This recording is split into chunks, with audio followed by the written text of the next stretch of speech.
Clip number 757۔ اس clip میں آپ قرآن پاک کی سورہ کہف کی آیت نمبر 82 سے 83 تک کی تلاوت، ترجمہ اور تفسیر قرآن صراط الجنان سماعت فرمائیں گے۔ بسم اللہ الرحمن الرحیم۔ ترجمہ: اللہ کے نام سے شروع جو نہایت مہربان رحمت والا ہے۔ وَأَمَّا الْجِدَارُ فَكَانَ لِغُلَامَيْنِ يَتِيمَيْنِ فِي الْمَدِينَةِ وَكَانَ تَحْتَهُ كَنْزٌ لَهُمَا وَكَانَ أَبُوهُمَا صَالِحًا فَأَرَادَ رَبُّكَ أَن يَبْلُغَا أَشُدَّهُمَا وَيَسْتَخْرِجَا كَنزَهُمَا رَحْمَةً مِّن رَّبِّكَ وَمَا فَعَلْتُهُ عَنْ أَمْرِي ذَلِكَ تَأْوِيلُ مَا لَمْ تَسْطِع عَلَيْهِ صَبْرًا۔ ترجمہ: اور بہرحال دیوار کا جہاں تک تعلق ہے تو وہ شہر کے 2 یتیم لڑکوں کی تھی، اور اس دیوار کے نیچے ان دونوں کا خزانہ تھا، اور ان کا باپ نیک آدمی تھا۔ تو آپ کے رب نے چاہا کہ وہ دونوں اپنی جوانی کو پہنچیں اور اپنا خزانہ نکالیں۔ یہ سب آپ کے رب کی رحمت سے ہے، اور یہ سب کچھ میں نے اپنے حکم سے نہیں کیا۔ یہ ان باتوں کا اصل مطلب ہے جس پر آپ صبر نہ کر سکے۔ وَأَمَّا الْجِدَارُ، اور بہرحال دیوار۔ تفسیر صراط الجنان میں ہے، حضرت خضر علیہ نبینا علیہ الصلوۃ والسلام نے اپنے تیسرے فعل یعنی دیوار سیدھی کرنے کی حکمت بیان کرتے ہوئے فرمایا، اور بہرحال دیوار کا جہاں تک تعلق ہے تو وہ شہر کے 2 یتیم لڑکوں کی تھی جن کے نام اسرم اور سریم تھے، اور اس دیوار کے نیچے ان دونوں کا خزانہ تھا، اور ان کا باپ نیک آدمی تھا۔ تو اللہ تعالیٰ نے چاہا کہ وہ دونوں اپنی جوانی کو پہنچیں اور ان کی عقل کامل ہو جائے، اور وہ قوی و توانا ہو جائیں اور اپنا خزانہ نکالیں۔ یہ سب اللہ عز و جل کی رحمت سے ہے، اور جو کچھ میں نے کیا وہ میری اپنی مرضی سے نہ تھا بلکہ اللہ عز و جل کے حکم سے تھا۔ یہ ان باتوں کا اصل مطلب ہے جس پر آپ علیہ الصلوۃ والسلام صبر نہ کر سکے۔ وَكَانَ تَحْتَهُ كَنْزٌ لَهُمَا، اور اس دیوار کے نیچے ان دونوں کا خزانہ تھا۔ تفسیر صراط الجنان میں ہے، ترمذی شریف کی حدیث میں ہے کہ اس دیوار کے نیچے سونا اور چاندی مدفون تھا۔ وَكَانَ أَبُوهُمَا صَالِحًا، اور ان کا باپ نیک آدمی تھا۔ تفسیر صراط الجنان میں ہے، اس کا نام کاشح تھا، اور یہ شخص پرہیزگار تھا۔ علماء فرماتے ہیں وہ ان بچوں کا 8ویں یا 10ویں پشت میں باپ تھا۔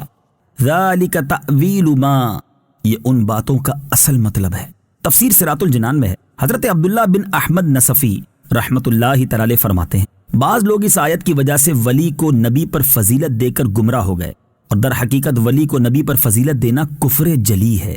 ان لوگوں نے یہ خیال کیا کہ حضرت موسیٰ علیہ الصلوۃ والسلام کو حضرت خضر علیہ نبینا علیہ الصلوۃ والسلام سے علم حاصل کرنے کا حکم دیا گیا، حالانکہ حضرت خضر علیہ نبینا علیہ الصلوۃ والسلام ولی ہیں۔ اس کا جواب یہ ہے کہ حضرت خضر علیہ الصلوۃ والسلام نبی ہیں، اور اگر ایسا نہ ہو جیسا کہ بعض کا گمان ہے تو یہ اللہ تعالیٰ کی طرف سے حضرت موسیٰ علیہ الصلوۃ والسلام کے حق میں ابتلا یعنی آزمائش ہے۔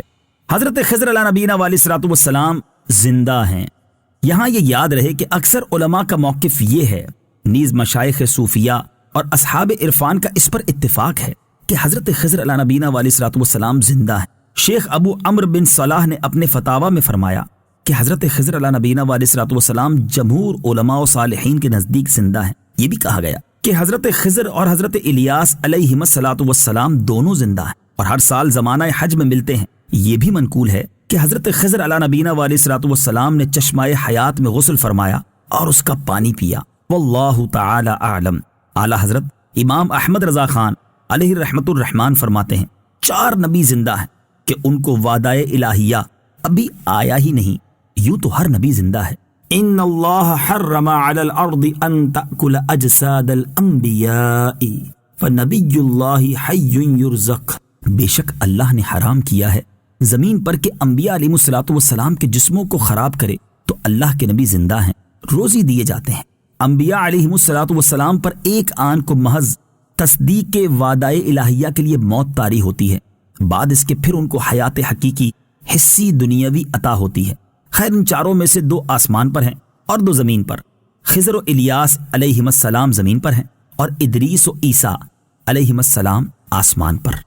وَيَسْأَلُونَكَ عَنْ ذِي الْقَرْنَيْنِ قُلْ سَأَتْلُو عَلَيْكُمْ مِنْهُ ذِكْرًا۔